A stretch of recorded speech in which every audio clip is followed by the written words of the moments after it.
देखिए बच्चों, capital gain chapter के अंदर सबसे पहले हमारे जितने भी सेक्शंस होते हैं, आप वो सारे सेक्शंस को लिख दीजिए। 45(1), 45(1)(a), 45(2), 45(3), 4, 5, 45(5)(a), 46, 46(a), 47, 48, 49, 50, 58, 50B, 50C, 51, 54 से 54GB, 55(1), 55(2). ये हमारे मेनली कैपिटल गेन के सेक्शंस है। इस चैप्टर में कुछ आउटसाइडर सेक्शन भी हमको पढ़ने होते हैं। 214, 247, 111A, 112, 112A, 1034A, 1037 और 115QA। मेनली हमको ये सेक्शंस पढ़ने होते हैं कैपिटल गेन के अंदर। बट कैपिटल गेन ऐसा चैप्टर नहीं है, कैपिटल गेन एक ऐसा चैप्टर नहीं है कि आप सिक्वेंसली पढ़ लो, ऐसा नहीं है बच्चों। ठीक है, आपको इसके अंदर सबसे पहले ये देखना है कि कैपिटल गेन कब लगता है। तो as per law capital gain कब लगता है? जब एक तो असेट होनी चाहिए और असेट्स कैपिटल असेट होनी चाहिए। अगर वो कैपिटल असेट नहीं है तो कैपिटल गेन नहीं लगेगा। कैपिटल असेट्स का ट्रांसफर होना चाहिए। अगर वो ट्रांसफर नहीं है तो कैपिटल गेन नहीं लगेगा। ट्रांसफर उन लोगों को नहीं होना चाहिए जिनका नाम सेक्शन 47 में कवर्ड है। कुछ लोग हैं, जैसे आप किसी को गिफ्ट देते हो, होल्डिंग सब्सिडी को देता है, अमालगमेशन वगैरह के कारण आपने ट्रांसफर किया है, उसको ट्रांसफर नहीं मानते। तो कैपिटल असेट होनी चाहिए, उसका ट्रांसफर होना चाहिए और उन लोगों को नहीं होना चाहिए जिनका नाम 47 में आ रखा है। अगर ये बातें सारी पूरी हो गई तो जिस साल आपने ट्रांसफर किया, ट्रांसफर ईयर में कैपिटल गेन लगेगा। ये हमारा फंडामेंटल प्रिंसिपल है। तो बताइए कैपिटल असेट किसे कहते हैं, ट्रांसफर का मतलब क्या होता है, कौन लोग हैं जिनका नाम 47 में कवर्ड है, और ट्रांसफर वाले साल में टैक्स लगेगा। ये बातें हमारे यहाँ पे लिखी हुई है। ठीक है, अब जैसे मान लो आपने ट्रांसफर किया 20-21 में, पैसा मिला 24-25 में, 20-21 में आपका कैपिटल गेन लगेगा, ना कि 24-25 में। ये आपको पता होना चाहिए। नंबर 1, सबसे पहले कैपिटल असेट किसे कहते हैं बच्चों? अगर आप लॉ की डेफिनेशन पढ़ोगे तो वहां लिखा हुआ है property of any kind held by SSC, चाहे वो बिजनेस से कनेक्टेड हो या ना हो, चाहे वो मूवेबल हो या इमूवेबल हो, चाहे वो टेंजिबल हो या इनटेंजिबल हो। मतलब एक बार जो डेफिनेशन दी गई है ना, इसके हिसाब से सेक्शन 214 के हिसाब से सब कुछ कैपिटल असेट्स है। हाउएवर फॉलोइंग को कैपिटल असेट नहीं माना। तो इस डेफिनेशन के हिसाब से 4 चीजों को कैपिटल असेट नहीं माना। Number 1, stock in trade, because अगर आप इसको बेचोगे तो BNP लगेगा। Number 2, rural agriculture land in India, किसानों को राहत देने के लिए इसको भी कैपिटल असेट नहीं माना। एक गोल्ड डिपॉजिट बॉन्ड 99 में इशू हुए थे, उसको भी कैपिटल असेट नहीं माना। और जो हमारी पर्सनल इफेक्ट होते हैं, पर्सनल इफेक्ट वो होते हैं जो हम और हमारे परिवार के लोग पर्सनली यूज करते हैं, इनको भी कैपिटल असेट नहीं माना। वैसे घर का हर सामान पर्सनल है, ये भी पर्सनल है, लैंड और बिल्डिंग भी घर की पर्सनल है, लेकिन इन 8 चीजों को पर्सनल इफेक्ट नहीं माना। इसका मतलब ये है तो पर्सनल इफेक्ट, पर इनको माना नहीं। इसका मतलब घर की land, building, jewellery, archaeological collection, drawing, painting, art work, sculptures, अगर आप इनको बेचोगे बताओ कैपिटल गेन लगेगा। तो अगर मैं ब्रॉड लेवल पे असेट्स को पढ़ूं तो बताइए हम असेट हमारी कौन कौन सी हो सकती है। बच्चों एक होती है असेट बिजनेस में, बिजनेस असेट्स, ठीक है। तो एक हमारी असेट होती है बिजनेस में जिसमें क्या क्या आ जाएगा, लैंड एंड लैंड आ जाएगी, दूसरी बिल्डिंग हो जाएगी, plant, machinery, furniture, intangible assets, goodwill, copyright, patent, intangible assets, और एक लास्ट आएगा बच्चों स्टॉक इन ट्रेड। इसका मतलब हम ये कहना चाह रहे हैं व्यापार की सभी एसेट कैपिटल एसेट्स है स्टॉक इन ट्रेड को छोड़कर। तो इसको बेचोगे, इसको बेचोगे, इसको बेचोगे, इसको बेचोगे, बताओ कैपिटल गेन लगेगा। उसके अलावा हमारी एसेट और कहाँ होती है, हमारी एसेट होती है घर पे, वो पर्सनल एसेट्स, ठीक है, पर्सनल एसेट्स जो हम और हमारे परिवार के लोग पर्सनली यूज करते हैं। एक होता है लैंड, एक होता है बिल्डिंग, ठीक है। इसके अलावा jewellery, archaeological collection, drawing, painting, art work, sculptures. इसके अलावा any other assets, any other personal assets, ठीक है। लाइक घर का टीवी, घर का फ्रिज, ये सब आ गए। अगर व्यापार का टीवी वगैरह होगा तो वो तो कैपिटल असेट्स है, बताइए ये भी कैपिटल असेट्स नहीं है, बताइए इसको भी हम कैपिटल असेट नहीं मानेंगे। बाकी सब आपकी क्या है, कैपिटल असेट्स है, बाकी सब क्या है, कैपिटल असेट्स है। इसके अलावा कुछ होती है फाइनेंशियल असेट्स, फाइनेंशियल असेट्स जैसे कि प्रेफरेंस शेयर्स, ठीक है, जैसे कि बॉन्ड ऑब्लिक डिवेंचर, ठीक है, बॉन्ड ऑब्लिक डिवेंचर, जैसे कि इक्विटी शेयर्स, ठीक है। बच्चों ये सब भी क्या है, कैपिटल एसेट्स है। तो बच्चों सबसे पहले आपको ये पता होना चाहिए कैपिटल एसेट किसे कहते हैं। तो बच्चों सेक्शन 45(1) ये बोलता है कि अगर कैपिटल एसेट्स का ट्रांसफर हुआ उन लोगों को छोड़कर जिनका नाम 47 में आ रहा है तो ट्रांसफर वाले साल टैक्स लगेगा, ट्रांसफर ईयर में। हाउएवर कुछ घटनाएं हैं जिनका जिक्र यहां हुआ है, अगर आप इन केस में फॉल करते हो तो कैपिटल गेन निकालने का तरीका तो सेम होगा लेकिन टैक्स किसी और ईयर लगेगा, टैक्स ईयर डिफरेंट होगा, डिफरेंट होगा। बताइए सेक्शन 45(1) जो चार्जिंग सेक्शन है वो ये बोल रहा है कि ट्रांसफर वाले साल टैक्स लगेगा, लेकिन यहाँ पे कुछ घटनाएं हैं जहां पे टैक्स किसी और साल लगेगा। बच्चों ये घटनाएं मैं आपको पार्ट 2 में पढ़ाऊंगा, पार्ट 2 में। वो कौन कौन लोग हैं, वो कौन कौन लोग हैं जिनको बेचने पे कैपिटल गेन नहीं लगेगा, वो यहां बता रखे, और ये सेक्शन आपस में कनेक्टेड है ये दोनों। तो ऐसे कौन कौन लोग हैं जिनको बेचने पे कैपिटल गेन लगेगा, इनको मैं पार्ट 4 में पढ़ाऊंगा, पार्ट 4 में। तो अभी तो ये समझो कि सब चीज कैपिटल एसेट्स है जो मैंने आपको बता दी। ये किनको छोड़कर, स्टॉक इन ट्रेड को छोड़ दो, है ना, घर का लैंड, बिल्डिंग, ज्वेलरी वगैरह को छोड़कर इनको छोड़ दो, रूरल एग्रीकल्चर लैंड छोड़ दो, और एक गोल्ड डिपॉजिट बॉन्ड 99 छोड़ दो। ओके सर, अब इसका क्या होना चाहिए, transfer. Meaning of capital assets ये मैंने आपको पढ़ा दिया, मीनिंग ऑफ कैपिटल एसेट्स।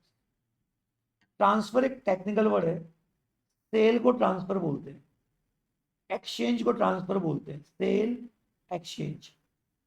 और भी चीजें होती है जिनको लॉ में ट्रांसफर बोलते हैं, यहाँ पे लिखा हुआ है, बट अभी मैंने आपको सेल और एक्सचेंज बोला है, इनके बारे में हम बाद में बात करेंगे। इन घटनाओं को भी लॉ में क्या मानते हैं, ट्रांसफर। ओके, तो बताइए, असेट थी, कैपिटल असेट थी, उसका ट्रांसफर हो गया और उन लोगों को छोड़कर जिनका नाम 47 में नहीं आ रहा। अब नाउ हम डिसाइड कर चुके हैं कि कैपिटल गेन लगेगा। How to compute capital gain, how to compute capital gain, इसको निकालने के हमारे पास सेक्शन है। एक होता है नॉन डेप्रिशिएबल असेट्स, एक होता है डेप्रिशिएबल असेट्स, ठीक है, और एक घटना आती है स्लम सेल, स्लम सेल, ठीक है। नॉन डेप्रिशिएबल असेट्स पे कैपिटल गेन कैसे निकालेंगे, सेक्शन 48 बताएगा। डेप्रिशिएबल असेट पे कैपिटल गेन कैसे निकालेंगे, सेक्शन 50 और 50A बताएगा। और स्लम सेल पे कैपिटल गेन कैसे निकालेंगे, सेक्शन 50B बताएगा। बच्चों ये दोनों सेक्शन हम BNP चैप्टर में कवर करते हैं। तो इस चैप्टर में केवल नॉन डेप्रिशिएबल का कैपिटल गेन निकालना सीखेंगे। तो हाउ टू कंप्यूट क्या कैपिटल गेन, बच्चों वो कौन बताएगा, section 48, how to compute capital gain of non depreciable assets. और ये डेप्रिशिएबल असेट्स और ये स्लम सेल। तो अभी हम जो भी चर्चा करेंगे वो इसके बारे में चर्चा नहीं करेंगे, ठीक है। तो 45(1) किसी भी कैपिटल असेट्स का ट्रांसफर हुआ तो कैपिटल गेन लगेगा, किसी भी कैपिटल असेट्स का ट्रांसफर हुआ तो कैपिटल गेन लगेगा उन लोगों को छोड़कर जिनका नाम 47 में है। और how to compute capital gain, तो हम 48 पढ़ रहे हैं। कैपिटल गेन निकालने के बच्चों दो मेथड होते हैं, एक होता है शॉर्ट टर्म और एक होता है लॉन्ग टर्म। शॉर्ट टर्म का जो फॉर्मूला है वो है सेल कंसिडरेशन, वो ले लो। लॉन्ग टर्म में भी हम सेल कंसिडरेशन लेते हैं, उसमें से क्या लेस कर दो, ट्रांसफर एक्सपेंसेस, यहां भी हम माइनस करते हैं और ये मेरा आ जाएगा नेट कंसिडरेशन, ये आ जाएगा नेट कंसिडरेशन। शॉर्ट टर्म में हम लेस करते हैं कॉस्ट ऑफ एक्विजिशन और कॉस्ट ऑफ इंप्रूवमेंट। बस लॉन्ग टर्म में ये फर्क होता है कि हम सिंपल कॉस्ट की जगह इंडेक्स कॉस्ट ऑफ एक्विजिशन और इंडेक्स कॉस्ट ऑफ इंप्रूवमेंट बच्चों ये माइनस करते हैं, ठीक है, ये माइनस करते हैं। और उसके बाद हमारा आ जाता है शॉर्ट टर्म कैपिटल गेन और यहां आ जाता है लॉन्ग टर्म कैपिटल गेन। फिर बच्चों गेन क्योंकि अच्छा खासा आता है तो लॉ में लिखा हुआ है अगर आपने 54 से लेके 54G में कंडीशन को पूरा कर देते हैं और इनमें बताए गए नामों में क्या करते हैं, इन्वेस्ट, तो बच्चों गेन में से आपको क्या मिलेगी, एग्जेम्पशन मिलेगी। गेन में से क्या मिलेगी, एग्जेम्पशन। तो बच्चों अगर आप नोटिस करेंगे तो हमने इस सेक्शन को बोल दिया, कैपिटल असेट किसे कहते हैं वो बोल दिया, उसका ट्रांसफर होना चाहिए वो बोल दिया, how to compute capital gain उसका फॉर्मूला बता दिया। अब कैपिटल गेन में जो वर्ड आया, कॉस्ट का मतलब क्या होता है वो ये सेक्शन बताता है, इंप्रूवमेंट का मतलब क्या होता है वो ये बताता है, और सेल का मतलब क्या होता है वो ये बताता है। अब हमको एक एक वर्ड का मतलब सीखना है कि इनका मतलब क्या होता है। तो सिंपल सी बात बताओ, मैंने क्या बोला, क्या बोला मैंने, section 45(1) is the charging section. किसी भी कैपिटल असेट्स का अगर ट्रांसफर हो जाए तो ट्रांसफर वाले साल टैक्स लगेगा, लेकिन यहां पे कुछ घटनाएं हैं जो मैंने यहां बता रखी है, यहां टैक्स किसी और साल लगेगा। तो आप एक काम करो, इन घटनाओं को अभी उड़ा दो, इन घटनाओं को अभी उड़ा दो। फिर ऐसा हो गया, किन किन लोगों को बेचने पे टैक्स नहीं लगेगा वो हम बाद में पढ़ेंगे। तो हमने 47 और इसको भी उड़ा दिया, है ना। कैपिटल असेट का मतलब क्या होता है और ट्रांसफर का मतलब क्या होता है, इसको भी उड़ा दिया। How to compute capital gain, depreciable और नॉन डेप्रिशिएबल। तो डेप्रिशिएबल हम यहाँ पढ़ ही नहीं रहे, इसको भी मैंने उड़ा दिया। तो बच्चों बचा क्या, और गेन निकालने के बाद कहाँ का पैसा लगाने की एग्जेम्पशन मिलती है बच्चों वो ये बताएगा, मैंने उसको भी उड़ा दिया। तो बचा क्या, गेन निकालने के लिए सेल का मतलब क्या होता है, कॉस्ट का मतलब क्या होता है और कॉस्ट ऑफ इंप्रूवमेंट का मतलब क्या होता है, ये आपको बेसिकली पढ़ना है अभी यहाँ पे।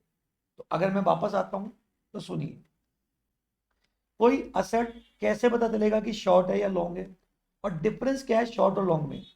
यहां हम इंडेक्शन करते हैं और यहां हम इंडेक्शन नहीं करते।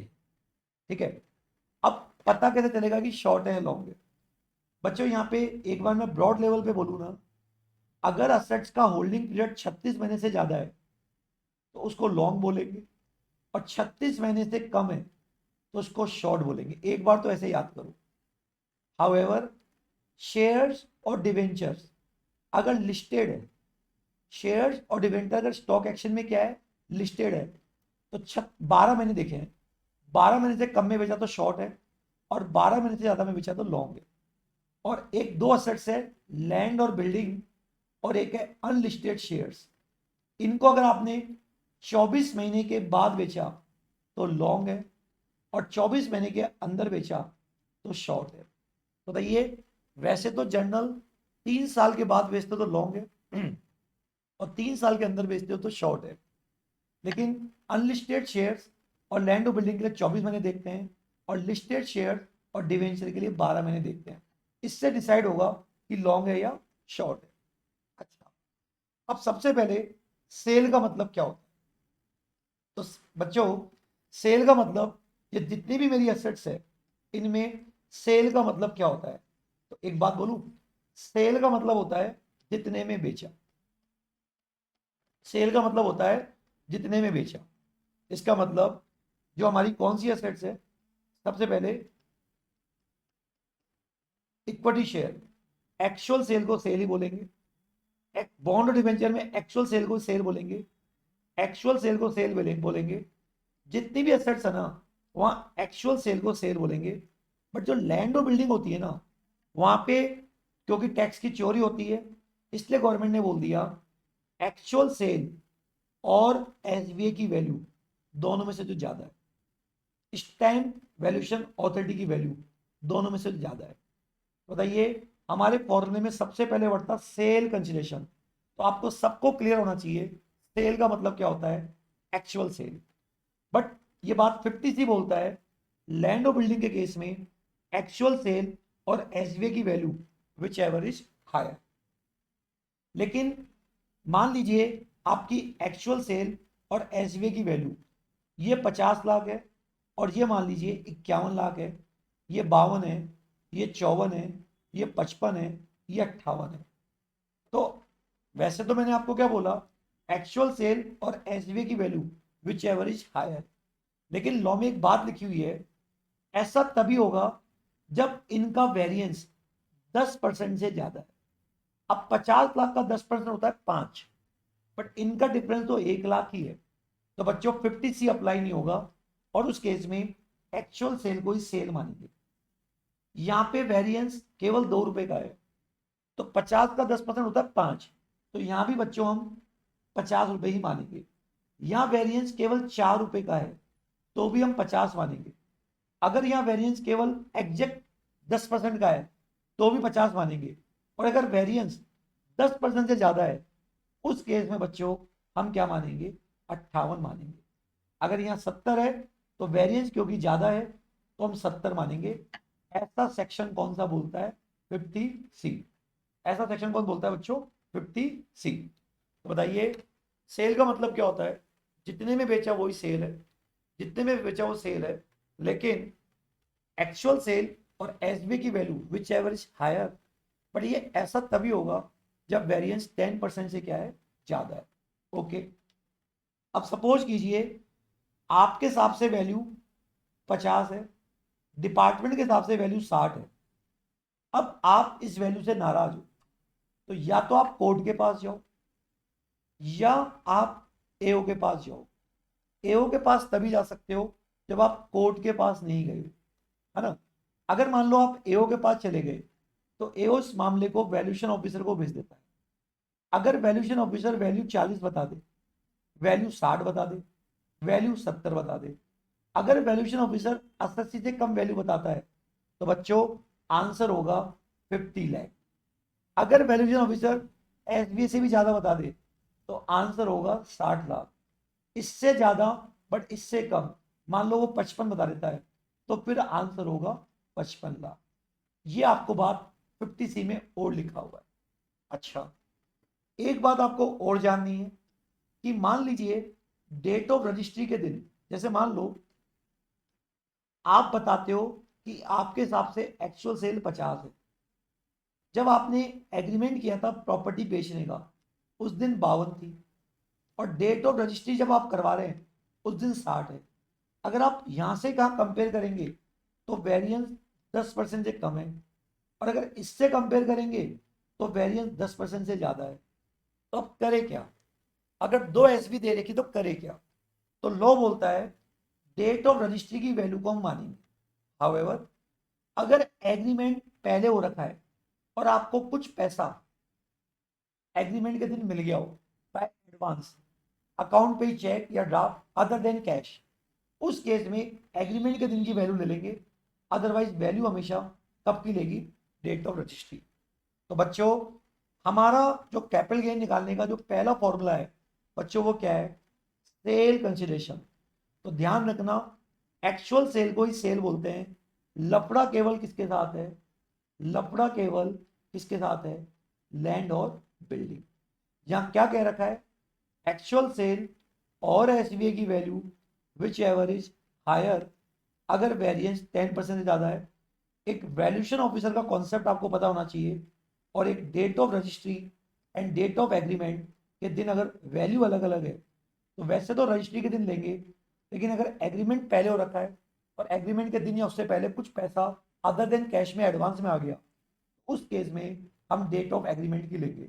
बच्चों, एक तो सेल का मतलब सबको क्लियर होना चाहिए। फॉर्मूले में जो दूसरा वर्ड आता है वो आता है ट्रांसफर एक्सपेंसेस। सेल से संबंधित जो भी खर्चे होते हैं, ब्रोकरेज कमीशन, वो सब लेस होते हैं। हाउएवर, जब आप इक्विटी शेयर को स्टॉक एक्सचेंज के माध्यम से बेचते हो तो एक टैक्स लगता है, सिक्योरिटी ट्रांजैक्शन टैक्स। ना तो वो सेल में से लेस होगा, ना वो कॉस्ट में ऐड होगा, सारे एक्सपेंस लेस होते हैं एसटीटी को छोड़कर। तो बताइए बच्चों, क्या आपको फॉर्मूले में सेल और ट्रांसफर एक्सपेंसेस का मतलब क्लियर है क्या? आई होप सबको क्लियर होगा। अब उसके बाद एक आता है कॉस्ट ऑफ एक्विजिशन और एक आता है कॉस्ट ऑफ इंप्रूवमेंट, है ना? और एक आता है अगर लॉन्ग टर्म है, अगर लॉन्ग टर्म है तो सेल तो मैंने आपको बताई दी, ट्रांसफर एक्सपेंसेस मैंने आपको बताई दिए, है ना? लॉन्ग टर्म है तो हमारे को इंडेक्शन करना होता है और इंडेक्स कॉस्ट ऑफ इंप्रूवमेंट। पूरी क्लास को पता है कि इंडेक्शन कैसे करते हैं। कॉस्ट ऑफ एक्विजिशन ले लो, जिस साल हमने असेट्स को ट्रांसफर किया उस साल का इन्फ्लेशन नंबर ले लो, CII of the year of transfer.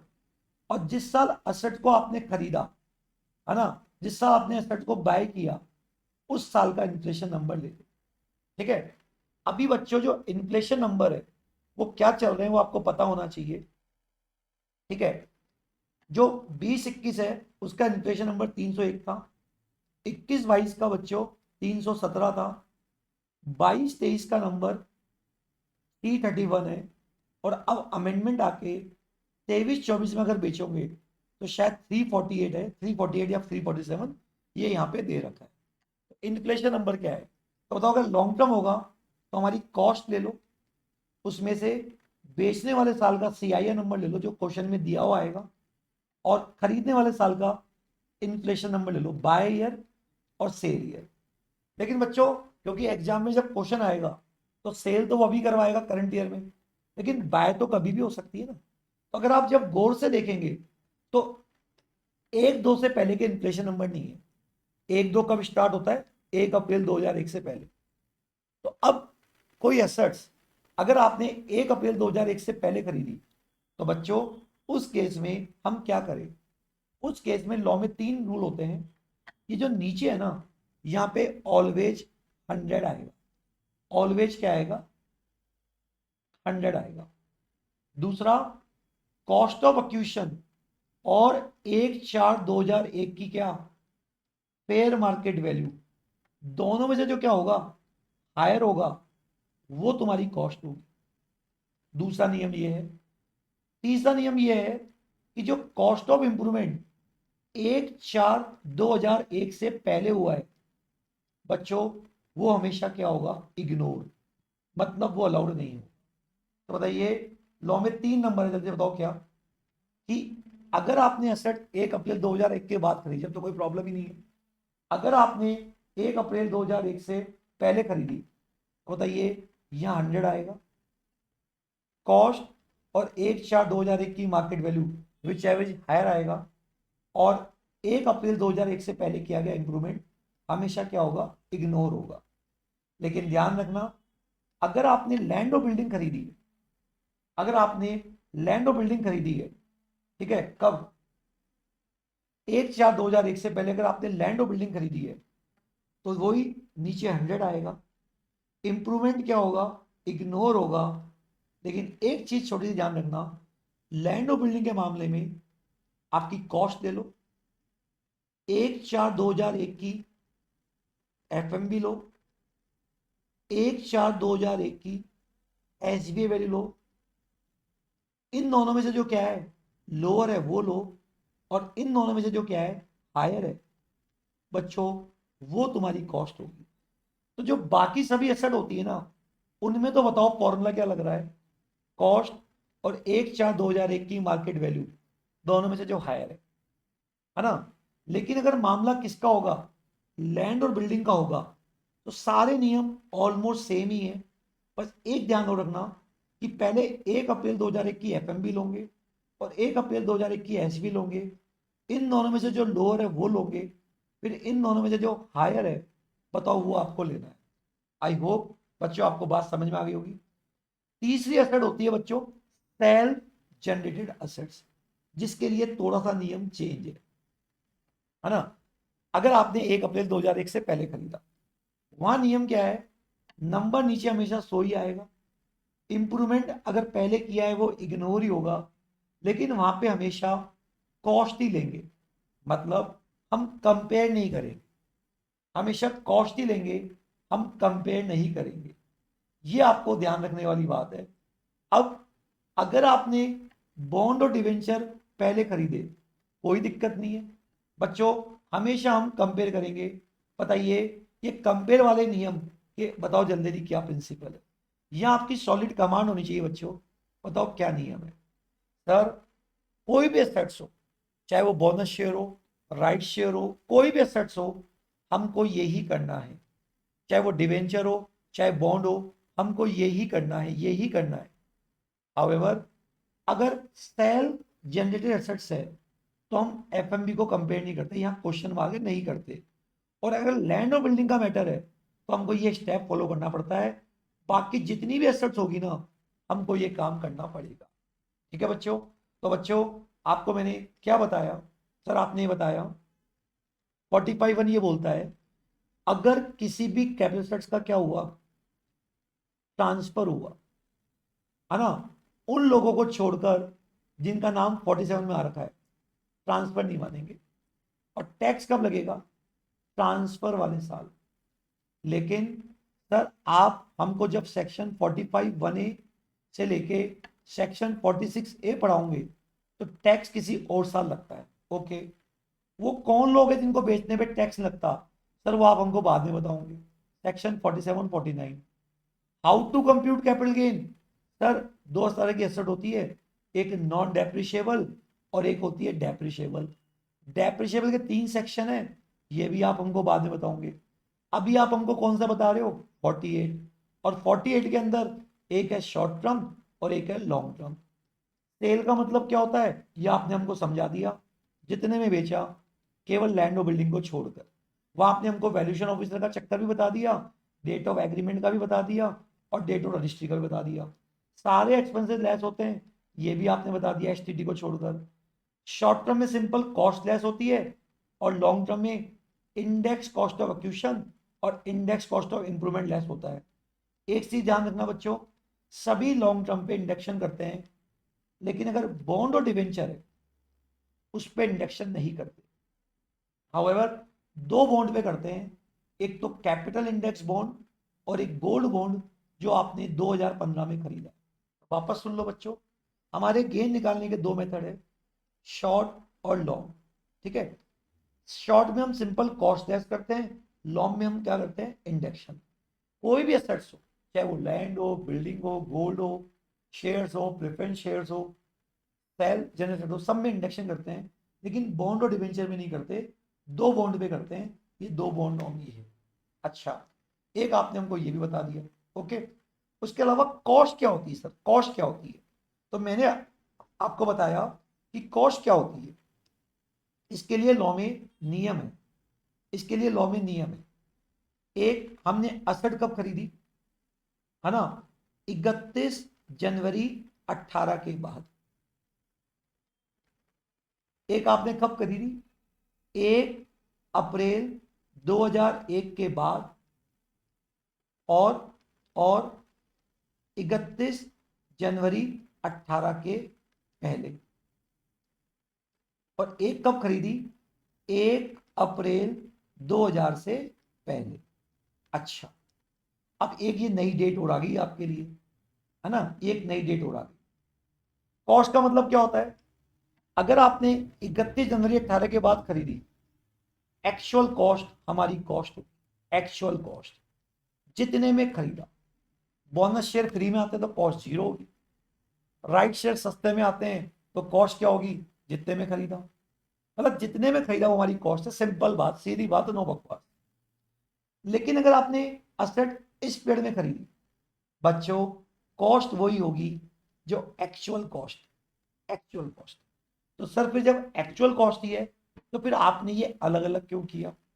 बच्चों, ये नियम है इक्विटी शेयर्स। अगर इक्विटी शेयर स्टॉक एक्सचेंज में बिकते हैं, खरीदते और बेचते कहाँ हैं, स्टॉक एक्सचेंज में, तो कॉस्ट निकालने का तरीका थोड़ा सा चेंज है। क्या ले लो, एक्चुअल कॉस्ट ले लो। ओके, वो तो हम ले ही रहे हैं। और क्या करना है, 31 जनवरी 18 की क्या लो, एफएमबी लो, है ना, और सेल प्राइस लो, सेल प्राइस लो। इन दोनों में से लोअर लो और फिर इन दोनों में से क्या लो, हायर। बच्चों, अगर आपके इक्विटी शेयर 31 जनवरी 18 से पहले खरीदे और स्टॉक एक्सचेंज के माध्यम से बिके और खरीदे, उस केस में आपको यह स्टेप ध्यान रखना पड़ेगा। तो वापस सुन लो, 31 जनवरी 18 के क्या बाद, चाहे कुछ भी हो, एक्चुअल कॉस्ट ही होगी। अगर इस तारीख से पहले है तो कॉस्ट क्या होगी, actual cost, actual cost, actual cost. लेकिन अगर मामला किसका है, only and only equity share, जब खरीदते समय और बेचते समय एसटीडी लगाए, तो एक्चुअल कॉस्ट और 31 जनवरी 18 की एफएमबी और सेल प्राइस, दोनों में से जो लोअर है वो ले लो और दोनों में से जो हायर है वो ले लो। ये तभी होगा जब सेक्शन 112 ए लगेगा। ओके सर, अगर आपने 1 अप्रैल 2001 से पहले एसेट खरीदी है ना, किसको छोड़ दो, बस एक को छोड़ दो, सेल जनरेटेड एसेट्स, और एक इक्विटी शेयर्स जो खरीदे बेचे स्टॉक एक्सचेंज के माध्यम से। बाकी कोई भी एसेट ले लो, एक्चुअल कॉस्ट, एक्चुअल कॉस्ट, है ना, और एक लैंड और बिल्डिंग को भी छोड़ दो, है ना, एक्चुअल कॉस्ट और 1/4/2001 की FMV, whichever is higher. अगर मामला किसका है, लैंड और बिल्डिंग का, तो यहां नियम क्या है, एक्चुअल कॉस्ट 1/4/2001 की एफएमबी और 1/4/2001 की एसबीए, इन दोनों में से लोअर और इन दोनों में से हायर।